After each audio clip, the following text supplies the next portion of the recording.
Halo, shalom semuanya. Terima kasih banyak untuk kesempatan bisa sharing pada pagi hari ini. Salam kenal semuanya yang di online maupun yang di Jakarta dan di kota manapun kita semua berada. Terima kasih banyak untuk kesempatan pada pagi hari ini. Saya berharap Tuhan menjadi pusat dari setiap pembicaraan kita, dan karena dalam Tuhan saja kita bisa dimampukan untuk bisa menjalankan hidup sesuai dengan potensi yang Tuhan berikan bagi kita semua. Sebelumnya saya ingin buka dengan doa, setelah itu pengenalan sedikit ya. Oke, mari kita berdoa. Bapa di surga, Tuhan Yesus dan Roh Kudus, terima kasih Tuhan. Terima kasih Engkau menciptakan kami sesuai dengan rupa citra Allah. Terima kasih Tuhan begitu baik dalam kehidupan kami. Terima kasih untuk tuntunan Tuhan dalam setiap langkah kehidupan kami. Terima kasih juga Tuhan, Engkau mau membentuk kami ulang untuk menjadi lebih indah dari sebelumnya. Kami percaya Tuhan, meeting pada hari ini nggak kebetulan, kami diberikan waktu oleh Tuhan untuk bisa mendengarkan, nggak kebetulan. Kami memang harus berada di tempat ini, karena Tuhan ingin menabur sesuatu dalam hati kami semua. Tuhan, kiranya Engkau berbicara melalui hamba-Mu, kiranya apa yang Roh Kudus ilhamkan Tuhan untuk hamba bagikan, biar hanya untuk memuliakan nama Tuhan Yesus. Dan Tuhan, kami percaya penuh bahwa kami bukan cuma pendengar, tapi kami semua adalah pelaku firman Tuhan. Dan biarlah melalui kehidupan kami, Tuhan, banyak mata memandang dengan pengharapan bahwa ada Tuhan yang mengubah hidup kami. Tuhan yang sama bisa mengubah hidup setiap orang yang mau berserah kepada Tuhan. Terima kasih Tuhan, kami serahkan seluruh ibadah ibadah ini ke dalam tangan kasih Kristus, dan Tuhan biarlah Engkau dipermuliakan dalam setiap perkataan. Atas nama Bapa, Putra, dan Roh Kudus, atas nama Tuhan Yesus yang kami sembah. Haleluya. Amin. Saya berharap suara saya jelas ya. Kalau nggak jelas, kasih tahu. Dan saya juga berharap internet di rumah juga sangat kuat hari ini. Saya tinggal di Bali. Saya memang orang Bali, berasal dari Bali dan tinggal di Bali. Tahun ini ada tahun perubahan yang drastis buat saya, karena tahun ini saya menjadi associate pastor, pendeta di gereja berbahasa Inggris di Seminyak di Bali. Jadi kalau teman-teman kalau ke Bali, sekali-sekali mampir ya ke gereja kami yang kecil, tapi gereja yang very memorable for me. Hari ini juga adalah Hari Wanita International, Women's Days. Dan kita bersyukur ya, di sini walaupun ada beberapa pria yang membantu secara teknis, tapi kita semua mayoritas perempuan, dan kita harus belajar satu hal tentang wanita. Tuhan menciptakan wanita dengan tujuan yang mulia. Dan juga kita juga harus tahu bahwa ada yang tidak suka dengan wanita, yaitu si jahat. Dari zaman awal Alkitab, wanita selalu mereka si jahat selalu berusaha untuk menghancurkan wanita. Jadi kita sebagai wanita harusnya saling mendukung wanita, mengangkat wanita, dan juga women helping women to be stronger. Kita saling membantu untuk kita kuat dalam iman, kuat dalam kehidupan. Saya mau cerita apa ya tentang pribadi saya? Oke, saya anak pertama 3 bersaudara, orang tua saya tinggal di Brazil, di kota Rio de Janeiro, dan saya udah 13 tahun pelayanan, dan dulunya saya bekerja sebagai model. Tapi satu hal yang drastis berubah adalah masa pandemik. Masa pandemik ini membuat kita juga banyak sekali mengalami perubahan ya. Saya mengalami yang istilahnya kepahitan rohani, frustasi dengan pelayanan, mundur dari pelayanan, tapi Tuhan restorasi itu semua dengan kasih karena kebaikan Tuhan. Saat saya mengalami mundur dari pelayanan di tahun 2021 Januari, saya mundur dari pendeta, saya mundur dari beberapa pelayanan, dan saya hanya mau tinggal di Bali, saya nggak tahu mau ngapain, saya hanya menangis dan marah kepada keadaan. Kenapa Tuhan izinkan semua ini terjadi? Di waktu saya menyesali apa yang terjadi pada orang lain yang berakibat kepada saya pribadi, yang sangat saya syukuri adalah saya dikirim oleh Tuhan teman-teman yang baik. Teman-teman yang bilang, Trace, saya nggak ngerti kenapa ini terjadi, tapi saya percaya Tuhan beserta dengan kamu saat ini. Saya doakan kamu ya. Mereka nggak ngasih nasihat, mereka nggak marah-marahin saya. Kamu gimana sih pendeta kok mundur dari pelayanan dan sebagainya. Nggak ada yang marah-marah. Yang teman baik ya, teman pendeta-pendeta, teman baik semua nggak ada yang marah. Orang yang nggak kenal marah-marah, yang marah-marah di Instagram, marah-marah di DM, tapi yang kenal sama saya, yang tahu siapa saya, nggak ada yang marah. Dia bilang, Trace, I think mungkin kamu perlu waktu ini dengan Tuhan. Dan saya bersyukur. Memang itu yang waktu saya perlukan dengan Tuhan. Dan pada akhir di momen di mana setelah saya mempertanyakan kenapa Tuhan izinkan, kenapa Tuhan melakukan ini, kenapa, saat saya mulai berpikir bagaimana dengan orang-orang tersakiti akibat pelayanan seseorang yang menyakiti saya ini, siapa yang melawat mereka, siapa yang berdoa dengan mereka, siapa yang berkata kepada wanita-wanita ini bahwa Tuhan ada dan Tuhan peduli dan I'm here with you, walaupun kita nggak terlalu mengerti kenapa ini mesti terjadi. Saat itu Tuhan tiba-tiba inspirasikan saya. Di saat saya mulai tidak memikirkan diri saya, di saat saya mulai memikirkan orang lain, muncul kerinduan untuk melayani wanita secara fokus, secara terutama. Dan itu pemulihan dalam luka rohani saya. Saat saya meyakini bahwa ternyata Tuhan izinkan semua itu terjadi untuk saya alami secara nggak langsung, kepahitan kepada seseorang hamba Tuhan yang membawa saya mundur dari pelayanan, membawa saya akhirnya ingin menjadi pelayan Tuhan yang sungguh-sungguh, yang menjaga sebaik-baik mungkin agar jangan sampai saya melukai wanita lain. Karena saya terluka oleh Bapak rohani saya nggak boleh melukai orang-orang di sekitar saya. Puji Tuhan untuk pemulihan dari Tuhan. Saya bisa melayani Tuhan di pelayanan wanita yang saya baru bentuk, itu digital ministry, namanya Ladimi, Ladies Discipleship Ministry. Dan juga saya bisa bersyukur bisa hadir di banyak tempat untuk menceritakan kemuliaan Tuhan, kebaikan Tuhan, dan bagaimana Tuhan merestorasi kehidupan kita. Saat kita bersandar kepada Tuhan, percaya kepada Tuhan, dan tidak menggunakan cara kita sendiri untuk menyelesaikan masalah, tapi minta Tuhan membantu kita untuk bisa keluar dari masalah yang kita miliki, yang kita alami. Hari ini tema yang saya ingin bawakan adalah menata hidup dalam Tuhan, menata hidup, renovation of life. Bagaimana sih arti menjadi seorang wanita? Yang saya suka sekali ada 2 ayat yang akan saya menjadi fokus pada hari ini, yaitu pertama Amsal 4 ayat 23 yang berbunyi seperti ini. Jagalah hatimu dengan segala kewaspadaan, karena dari situlah terpancar kehidupan. Ini Amsal 4 ayat 23. Yang kedua adalah 1 Petrus 3-4. Perhiasanmu janganlah secara lahiriah, yaitu dengan mengepang-ngepang rambut, memakai perhiasan emas, dan dengan mengenakan pakaian yang indah-indah. Tapi perhiasanmu ialah manusia batinia, yang tersembunyi dengan perhiasan yang tidak binasa, yang berasal dari roh yang lemah lembut dan tentram, yang sangat berharga di mata Allah. Inilah firman Tuhan. Menurut saya 2 ayat tersebut sangat powerful yang akan kita bahas selama beberapa menit ke depan. Yang pertama adalah hati kita terpancar kehidupan. Dari hati bisa muncul kepahitan, dari hati bisa muncul manisnya kasih karunia Tuhan, manisnya diubahkan oleh Tuhan, manisnya hidup yang bisa berdampak bagi selama kita. Kita harus memilih apa yang keluar dari hati kita, karena kita yang harus memfilter apa yang boleh masuk dalam hati kita. Jadi kalau istilah gini secara nggak langsung, pengaruh di luar tidak boleh merusak kedamaian hati kita. Kita yang punya kuasa, Tuhan berikan kuasa untuk menjaga, menata, mempercantik hati kita. Sehingga dari hati kita akan terpancar di wajah, di bibir, di pendengaran, di memandang kita akan kehidupan yang Tuhan berikan. Seringkali apa yang kita lihat tidak sama dengan orang lain karena filter hati kita dan pikiran kita yang berbeda dari orang lain. Jadi kita harus menjaga hati ini dengan kewaspadaan, jaga, karena iblis akan berusaha untuk menghancurkan hati kita.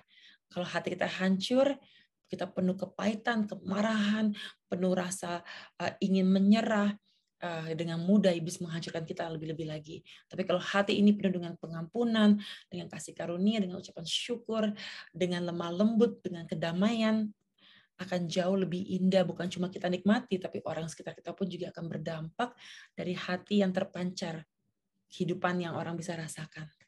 Yang 1 Petrus, menarik ya, karena Petrus menuliskan surat ini adalah kepada gereja-gereja orang-orang Kristen yang akan menderita. Mereka akan menderita. Mereka di masa di mana akan menderita.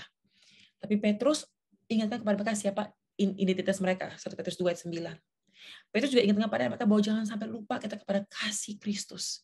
Pengorbanan Tuhan Yesus yang mengubah kita semua. Ini sementara semua ini, sementara. Ada jauh yang lebih indah Tuhan sediakan. Tapi di sementara kita akan bernilai untuk di keabadian. Jadi jangan pernah, do not despise small beginning. Do not despise, jangan sampai meremehkan hal-hal yang simple, hal-hal yang sepertinya nggak terlalu besar. Padahal itu adalah perkumpulan dari hal kecil yang besar dampaknya. Dan menurut saya pribadi bahwa nggak apa-apa kita menggunakan apa yang indah di dunia. Saya suka banget kebaya, saya suka banget perhiasan, tapi itu bukan fokus utama kita. Rambut kita rapikan, muka kita kasih warna, kita pakaiannya rapi dan sebagian tas yang rapi dan semuanya rapi. Menurut saya orang Kristen, anak Tuhan pasti akan tampil cemerlang, akan tampil menarik. Karena gini, ini lucu ya, ini menarik sekali karena saya beberapa waktu terakhir berbicara dengan pendeta-pendeta, saya tanya kepada mereka kalau tentang orang kerasukan, saya bilang gitu. Oke, fenomenanya gimana? Ada yang kenapa psychological atau apa? Yang menarik adalah orang yang masukin roh jahat, mereka jorok, mereka bau, mereka jorok, mereka nggak suka membersihkan diri. Tapi orang yang dalam Tuhan, yang setelah diberdoakan semua roh jahat keluar, mereka akhirnya mandi, membersihkan diri, mereka suka kebersihan.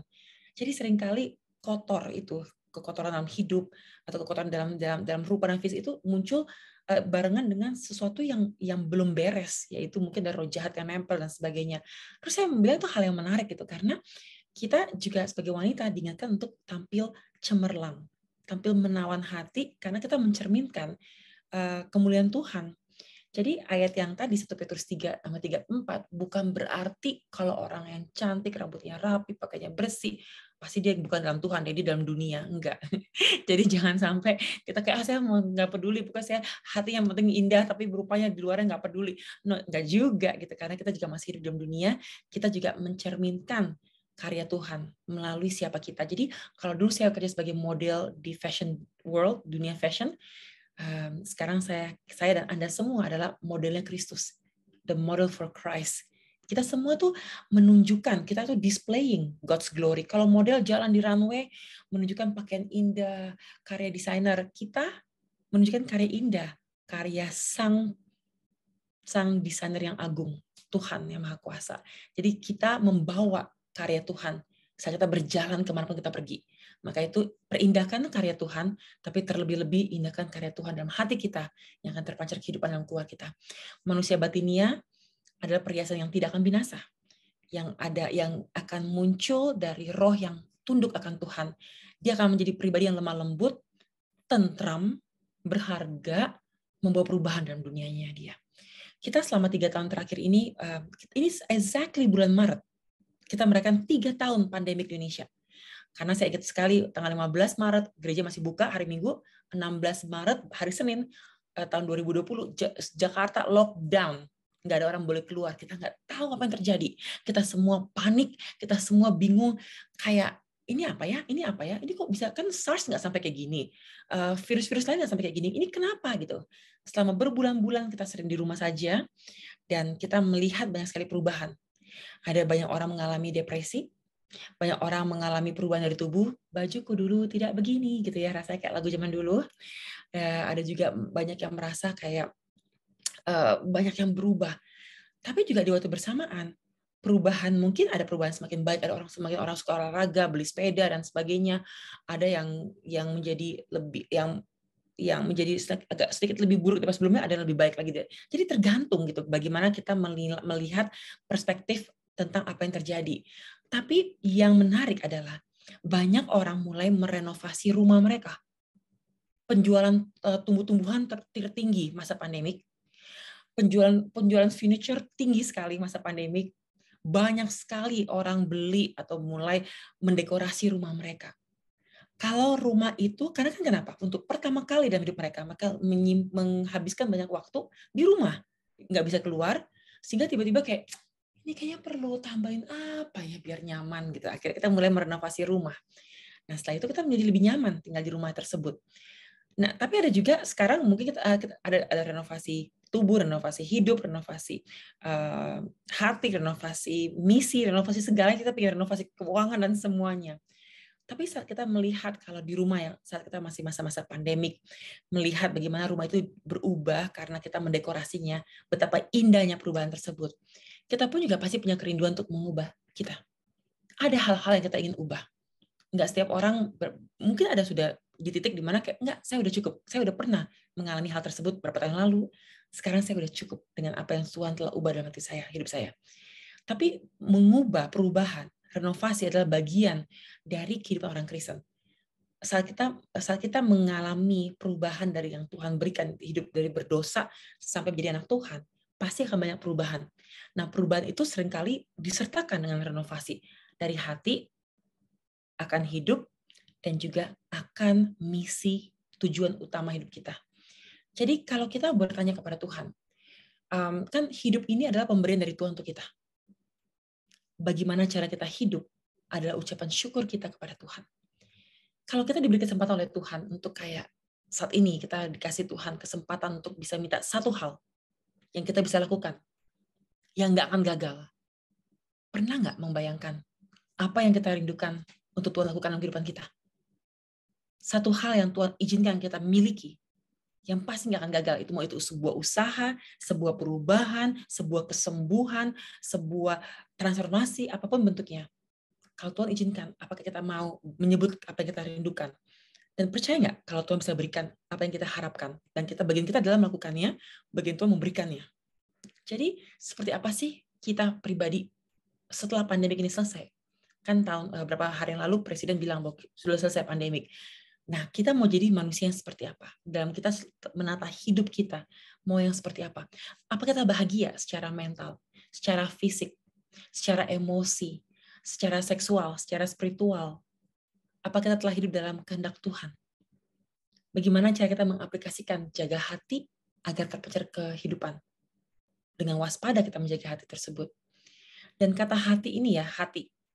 Di Alkitab dikatakan lebih dari 800 kali. Dari perjanjian lama sampai perjanjian baru.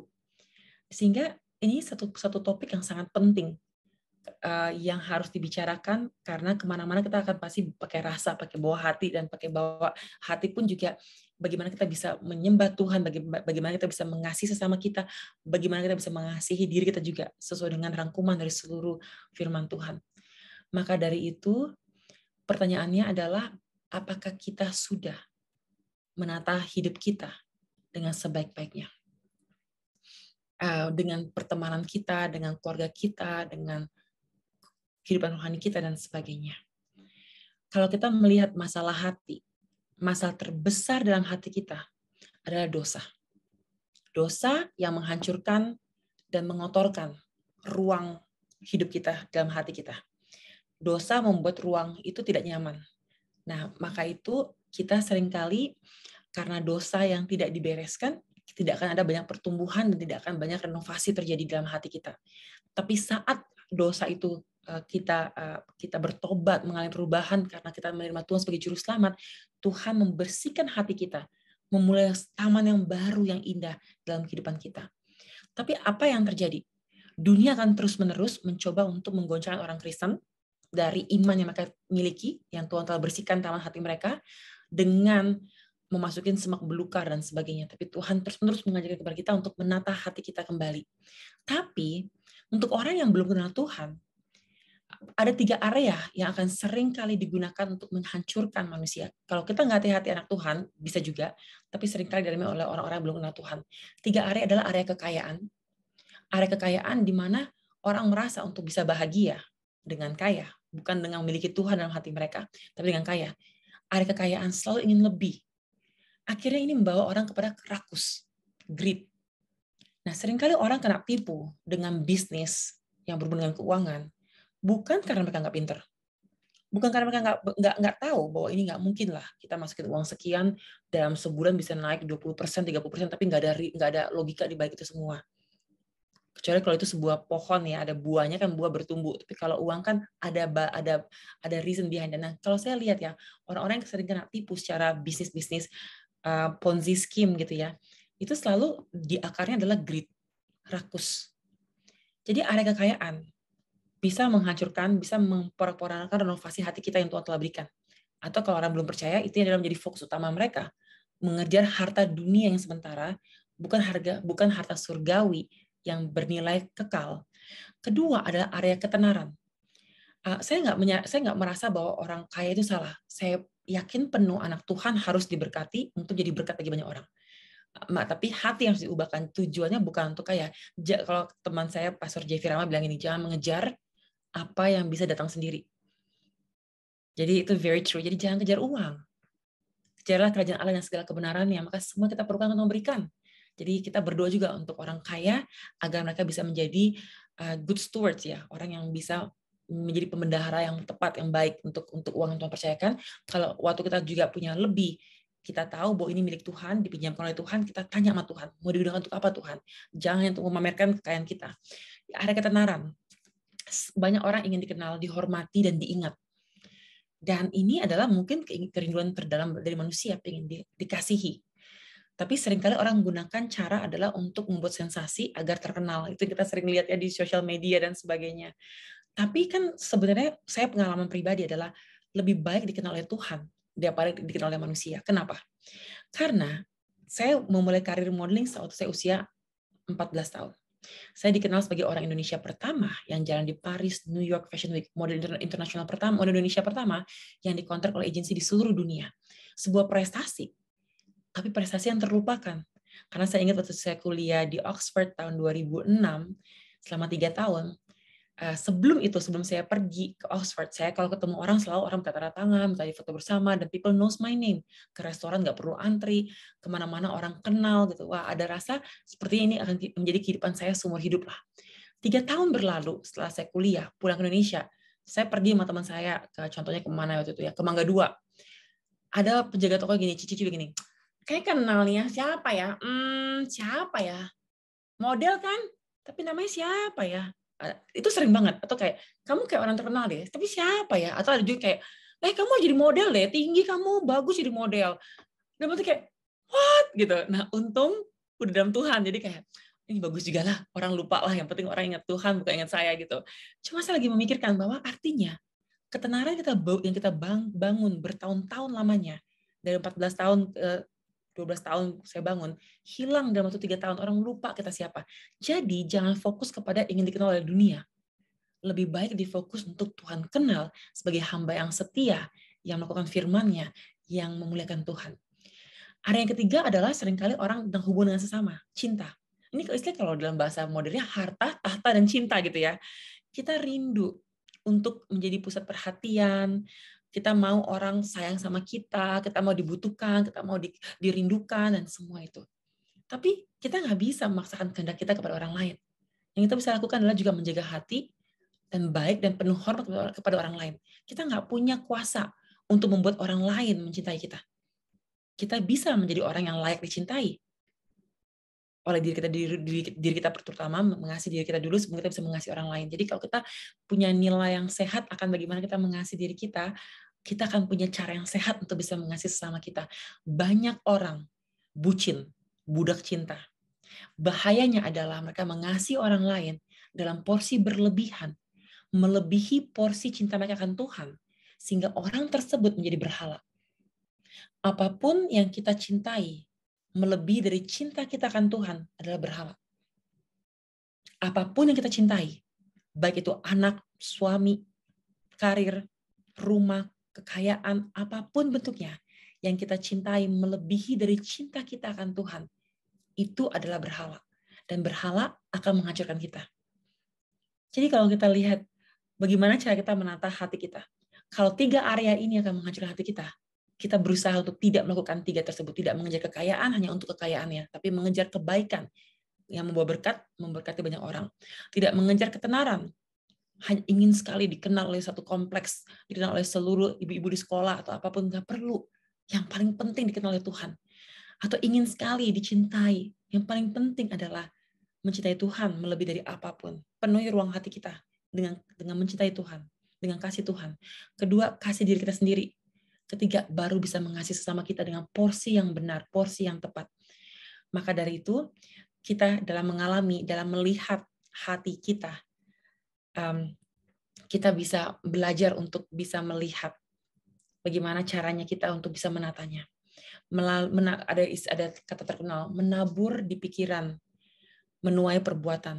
Menabur perbuatan, menuai kebiasaan. Menabur kebiasaan, menuai karakter.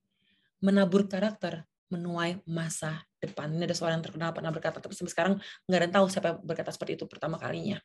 Artinya kita harus ingat bahwa apa sih arti menjadi wanita? Dengan merenovasi hati kita. Kita diciptakan dengan citra Allah. Artinya imago Dei, yang kita memiliki karakteristik Allah dalam skala kecil. Tapi ada banyak kemiripan secara mental, moral, dan sosial. Secara mental, kita makhluk rasional. Kita punya kreativitas. Jadi jangan sampai membatasi karya Tuhan. Cuma umur kita udah seperti ini. Cuma karena saya udah 70 tahun atau saya masih umurnya baru 15 tahun. Nggak ada batas. Kita boleh hidup secara kreatif karena Tuhan kita sembah adalah Tuhan yang sangat kreatif. Terus juga kita juga secara mental kita juga punya secara mental kita punya makhluk rasional. Kita boleh berpikir secara logika. Secara moral kita mencerminkan standarnya Tuhan.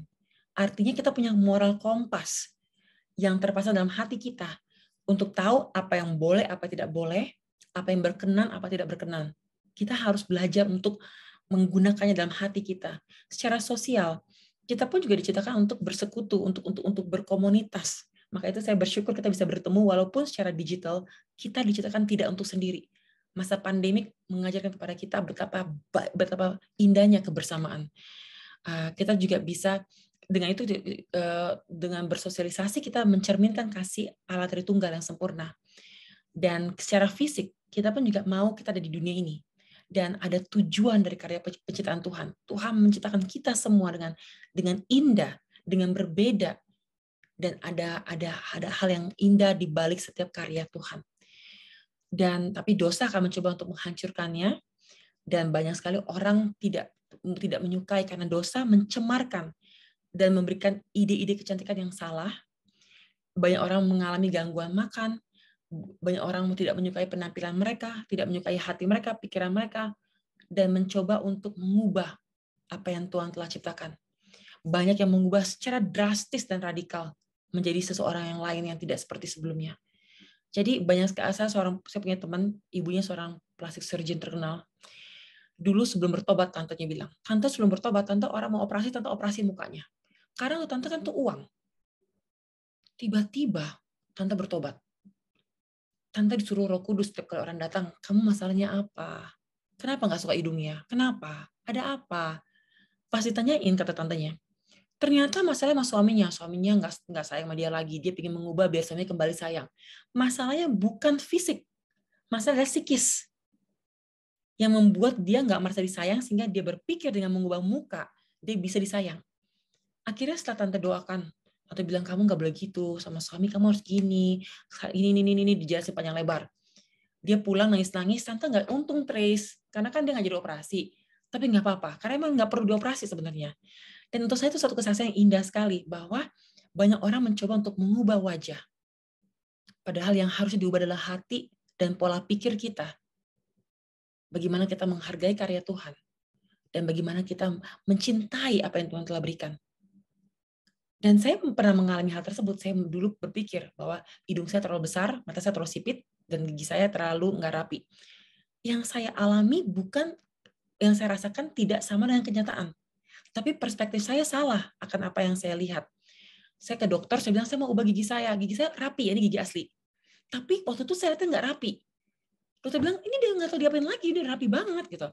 Enggak, saya mau diubahkan. Mau yang seperti yang giginya bener kayak gini. Gak bisa, ini udah rapi gitu. Dan saya kekeh sekali. Saya baru tahu kenapa saya begitu minder. Karena dosa. Karena waktu itu belum bertobat dan masih ada hal-hal yang belum dibereskan. Nggak punya rasa syukur kepada Tuhan dengan pemberian Tuhan. Dan juga melihat dunia, melihat orang lain memiliki lebih, dan saya ingin memiliki apa yang mereka miliki. Dan itu adalah dosa. Dosa akan mencoba mengaburkan kita dari tujuan utama kita. Membuat kita distracted atau lihat ke kiri ke kanan, pengen jadi orang lain, pengen seperti hidupnya orang lain, dan kita jadi iri akan apa yang orang inginkan dan ingin apa yang orang miliki. Dan itu berbahaya sekali gitu. Iri apa orang ingin miliki gitu ya. Nah, jadi bagaimana cara kita untuk bisa menyembuhkan identitas dan memulihkan kita sebagai manusia? Itu menata hati setiap hari, menata hati kita setiap hari. Saya dulu berpikir bahwa kalau orang mau bahagia itu harus kaya, terkenal, dan dua itulah yang paling menjadi prinsip. Saat saya menerima pengampunan dari Tuhan Yesus, mengubah hidup saya untuk tahu bahwa saya dikasihi oleh Tuhan dan milik Tuhan untuk selama-lamanya, sehingga saya nggak perlu berbuat banyak untuk membuat saya dikasihi oleh Tuhan lebih lagi. Dan itu membawa suatu restorasi secara identitas dan secara dignity juga gitu. Identitas saya, siapa saya, bukan dari apa yang saya miliki, bukan dari nama belakang saya, bukan dari pekerjaan saya, bukan dari saya punya perhiasan apa aja di badan saya, tas apa aja, mobilnya apa, bukan. Karena ini semua, perhiasan bisa hilang, mobil bisa rusak, rumah bisa digusur, seseorang yang kita kasih bisa pergi, jabatan bisa digantikan, apapun yang berasal dari dunia nggak akan permanen. Semua bisa lenyap. Maka itu firman Tuhan pernah ingatkan kepada kita di 1 Yohanes 2 ayat 16. Semua yang ada dalam dunia ini, yaitu keinginan daging, keinginan mata, keangkuhan hidup, bukan berasal dari Bapa, melainkan dari dunia. Jadi jangan sampai kita mengasihi dunia. Mengasihi, karena kita akan bahaya gitu. Maka itu di Singapura ada orang bilang gini, di Singapura orang itu mengejar 6C katanya. Karir, cash, credit card, car, condominium, companion gitu. Padahal dari 6 ini penting, bolehlah, Tuhan juga nggak akan bukan kita nggak boleh memiliki 6 ini, tapi yang paling penting adalah C nomor 7, terutama tertinggi, Christ.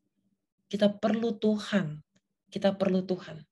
dan Tuhan yang bertata dalam ruang hati kita tertinggi akan membantu kita untuk bisa memposisikan renovasi hati kita, renovasi hidup kita di tempat yang tepat. Apa area hidup kita yang perlu dibereskan? Apakah area identitas? Apakah area kecantikan? Apakah area finansial? Apakah area relasi? Apakah area spiritual? Apakah apa area yang perlu diperbaiki? Tuhan menuntun kita untuk bisa memiliki ruang hati, ruang hidup yang indah untuk kemuliaan Tuhan. Sehingga taman di hati kita pun itu akan tambah-tambahkan dengan kasih, dengan buah-buah roh, sukacita, damai sejahtera. 3 pertama, kasih, sukacita, damai sejahtera pemberi dari Tuhan secara langsung saat kita terima Tuhan sebagai juru selamat. Yang kedua adalah kesabaran, kemurahan, kebaikan hanya bisa kita miliki saat kita mengaplikasikannya dengan berinteraksi dengan sesama. Kesabaran, kemurahan, kebaikan hanya bisa aktif saat kita berbagi, menghadapi banyak orang yang nggak bikin kita marah, bikin kita nggak sabaran, saat kita memiliki lebih orang nggak punya, kita berikan kepada mereka. 3 ini hanya bisa aktif saat kita memberi. 3 pertama, menerima dari Tuhan langsung dalam pertobatan. Kasih, sukacita, damai sejahtera. Kalau kita sungguh-sungguh milik Tuhan, kita pasti akan mengalami 3 hal tersebut berlimpah-limpah. 3 yang berikutnya, kesabaran, kemurahan, kebaikan, hanya kita bisa aktifkan saat berbagi kepada orang lain. Yang penutup ketiganya, yang 9 buah roh ini, kesetiaan, kelemah lembutan, dan penguasaan diri melindungi kita dalam hidup kudus, dalam pertumbuhan, dalam hati kita, dalam menata hati kita. Kita akan menjadi orang yang setia, karena Tuhan kita sembah Tuhan yang setia. Kita lemah lembut, karena Tuhan telah melembutkan hati kita yang keras. Kita pun juga punya penguasaan diri untuk tidak kembali kepada Mesir saat Tuhan membawa kita kepada tanah perjanjian. Tidak kembali kepada dosa. Dengan penguasaan diri, kita tidak mengucapkan kata yang kasar, tidak melakukan hal-hal tidak berkenan di hadapan Tuhan. Maka dari itu, taman hati kita, Tuhan mau bereskan. Tapi kita maukah berpartner dengan Tuhan, menata hati, dan membawa kita kepada effortless grace. Effortless grace itu adalah satu kasih karunia yang Tuhan berikan berlimpah-limpah. Kita penerimanya, Tuhan pemberinya. Sehingga kita bisa menikmati hati dengan hati-hati. Jangan menjadi orang Kristen yang sombong. Ya, Mother Teresa pernah berkata seperti ini. Bila engkau baik hati, biar saja orang lain menuduhmu punya pamrih. Tapi bagaimanapun, berbaik hatilah. Bila engkau jujur dan terbuka, mungkin saja orang lain akan menipumu. Tapi bagaimanapun, jujur dan terbukalah. Bila engkau mendapatkan ketenangan dan kebahagiaan, mungkin saja orang lain jadi iri. Tapi bagaimanapun, berbahagialah. Bila engkau sukses, engkau akan mendapatkan beberapa teman palsu dan beberapa teman sejati, beberapa sahabat sejati. Tapi bagaimanapun, jadilah manusia yang sukses. Apapun yang kau bangun selama bertahun-tahun bisa saja akan hancur oleh orang lain hanya dalam satu malam. Tapi bagaimanapun, bangunlah dan teruslah berkarya. kebaikan yang engkau lakukan hari ini mungkin saja besok sudah dilupakan oleh orang-orang. Tapi bagaimanapun, teruslah berbuat baik. Bagaimanapun, berikan yang terbaik daripada dirimu, sebaik-baiknya yang dapat engkau lakukan. Karena pada akhirnya, engkau akan tahu bahwa ini adalah urusan engkau dengan Tuhanmu, bukan urusan engkau dengan mereka semua. Dalam menata hati, lakukan untuk Tuhan. Sebagai ucapan terima kasih, Dia telah mengubah hati kita. Dia memberikan buah-buah roh. Dia memberikan kita effortless grace yang mengubah dari dalam. Sehingga kita bisa berterima kasih kepada Tuhan. God, you have given me the time and the life. Cara saya hidup adalah ucapan syukur saya kepada Tuhan. Kalau faktor hati sudah beres, faktor luar akan beres. Karena pengaruh luar tidak boleh merusak kedamaian hati kita. Kita akan disembuhkan untuk bisa memberi semangat bagi orang lain. Untuk bisa sembuh juga.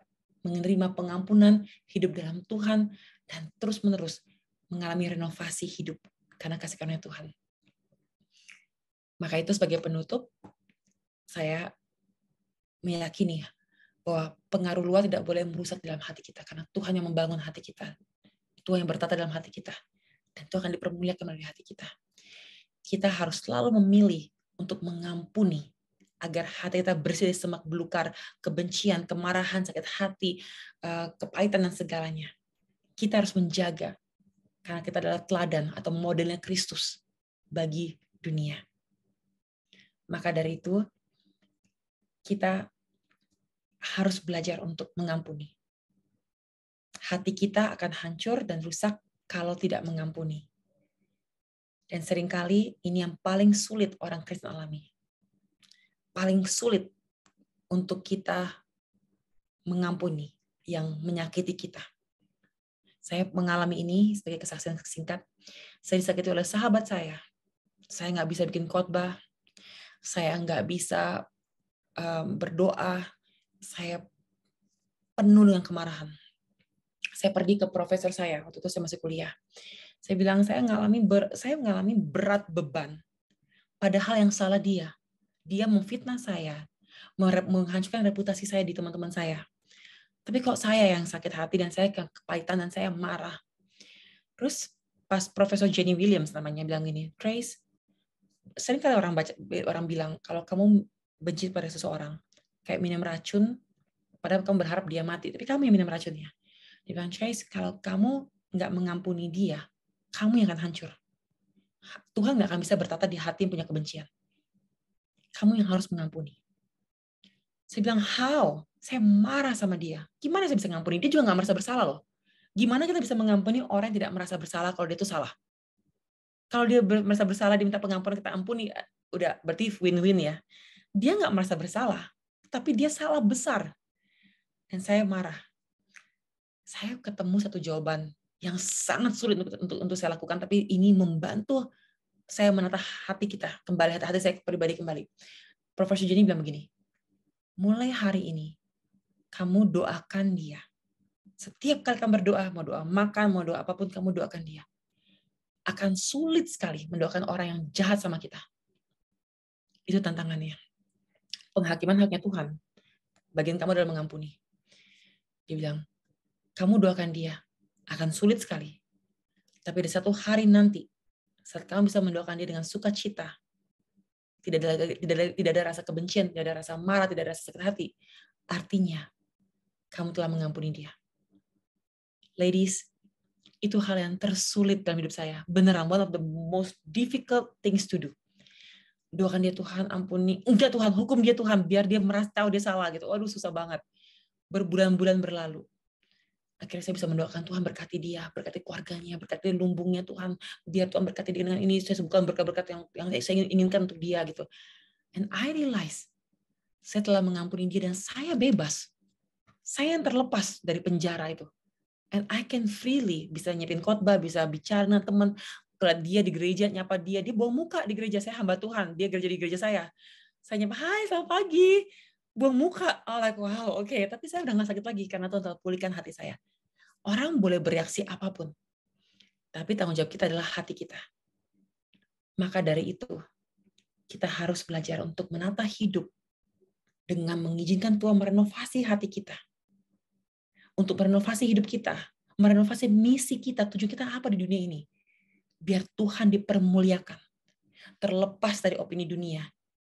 Jangan sampai dunia mengubah kita. Kita harus tetap manis. Karena Tuhan telah mengubah kita. Oleh pertobatan, oleh Roh Kudus yang memimpin hidup kita, oleh Kristus yang mati di kayu salib, oleh darah-darah kita suci kembali, diberikan hati yang baru, pikiran yang baru, hidup yang baru. Kita boleh memulai ulang dengan lembaran yang baru dalam Kristus untuk memuliakan Bapa kita di surga. Saudara, saya sebagai penutup ingin ngomong seperti ini. Pak, Anda pasti pernah makan ikan di laut. Kalau Anda pernah makan ikan laut ya, fresh dari laut, Anda di pinggir pantai, ikannya baru diambil dari air, langsung dibersihkan, dipotong, dan dibakar. Ikan itu manis rasanya. Manis. Ikan yang fresh itu sweet, ada sweet taste-nya. Kalau udah beberapa hari agak ya masih ikan lah, tapi nggak semanis pas masih fresh. Kenapa ikan tetap manis walaupun di air asin? Karena dia tidak mengizinkan air asin mengubah enzim dalam dagingnya. Walaupun dia minumnya air asin, nafasnya di air asin, buka mata di air asin, berenang di air asin, dia tidak mengizinkan dunianya mengubah enzim dalam dia. Kita punya enzim adalah milik Kristus. Kita manis. Jangan sampai kepahitan dunia mengubah kita. Kita harus menata hidup dalam Tuhan karena kita milik Tuhan. Dan Tuhan dipermuliakan dalam kehidupan kita. Kita harus mulai hari ini lebih-lebih lagi memperindah ruang hati, ruang hidup kita, ruang misi kita untuk kemuliaan Tuhan. Perhiasanmu jangan lahiriah. Jangan cuma perhiasan emas, pakaian, dan semuanya. Tapi perhiasan kita adalah manusia batinia yang tersembunyi dalam perhiasan tidak binasa, yang berasal dari rohnya Tuhan, yang lemah lembut, tentram, yang sangat berharga di mata Tuhan. Anda berharga. Anda milik Tuhan, hidup Anda indah, hati Anda indah. Dan semoga dunia bisa melihat keindahan yang Tuhan izinkan Anda miliki untuk kemuliaan Tuhan. Mari kita berdoa. Bapa di surga, Tuhan Yesus dan Roh Kudus, terima kasih. Kami yang berdosa ditebus oleh darah Yesus yang suci. Kami yang sesat dituntun oleh Roh Kudus. Kami yang tidak punya orang tua yang sempurna menjadi milik Bapa di surga. Kami bersyukur Tuhan. Bukan hanya kami hidup dalam Engkau. Engkau juga menuntun kami untuk bisa memiliki komunitas yang tepat. Untuk bisa mengalami renovasi hati, pikiran, kehidupan kami. Untuk bisa mengalami Tuhan pembaruan yang Engkau izinkan. There's those effortless grace dalam kehidupan kami. Kami sungguh-sungguh hidup karena kasih karunia Tuhan, karena kebaikan Tuhan. Kelebihan yang kami miliki adalah milik Tuhan. Kekurangan kami adalah pelajaran dari Tuhan untuk kami bisa mensyukuri atas dan bawahnya hidup ini. Kami mau Tuhan mulai saat ini untuk kembali lebih-lebih lagi. Bukan hanya menata rumah kami yang Tuhan telah berkati, tapi menata kehidupan kami Tuhan. Menggunakan waktu sebaik-baiknya. Memuliakan Tuhan melalui kehidupan kami. Menata hati kami, jangan ada kebencian, amarah, iri hati, apapun bentuknya. Agar 9 buah roh bertumbuh-tumbuh secara random dalam hati kami. Agar pengaruh dalam hati kami Tuhan bisa membawa kebaikan bagi dunia. Dan agar dunia bisa melihat karya Tuhan melalui kehidupan kami. Agar mereka bisa mengenal Engkau secara pribadi. Agar banyak jiwa pun bisa diselamatkan oleh karena kasih karunia Tuhan. Tuhan terima kasih. Terima kasih Engkau mau bertata dalam hati kami semua. Terima kasih Tuhan untuk mengajarkan kepada kami bagaimana cara mengasihi Tuhan dengan sesungguhnya. Bagaimana cara kami mengasihi diri kami dengan sebaik-baiknya. Dan bagaimana cara kami mengasihi sesama kami dengan cara yang sehat. Dengan cara yang benar. Terima kasih Tuhan. Pada hari ini Engkau yang akan melipurkan lara kami semua Tuhan. Engkau akan memberkati setiap wanita di tempat ini maupun pria Tuhan. Engkau akan memberkati kami untuk bisa merenovasi kehidupan kami secara keseluruhan. Agar kami semua menjadi wanita-wanita maupun pria-pria yang utuh dalam Tuhan. Terima kasih Tuhan. Kami mengucap syukur dan percaya pekerjaan tangan Kristus tidak akan sia-sia dalam kehidupan kami. Roh Kudus akan terus-menerus memperbarui kami, memperindah kami, agar Bapa di surga berkenan kepada anak-anaknya yang hidup dalamnya. Terima kasih Tuhan. Kami ucap syukur dan berdoa. Haleluya. Amin.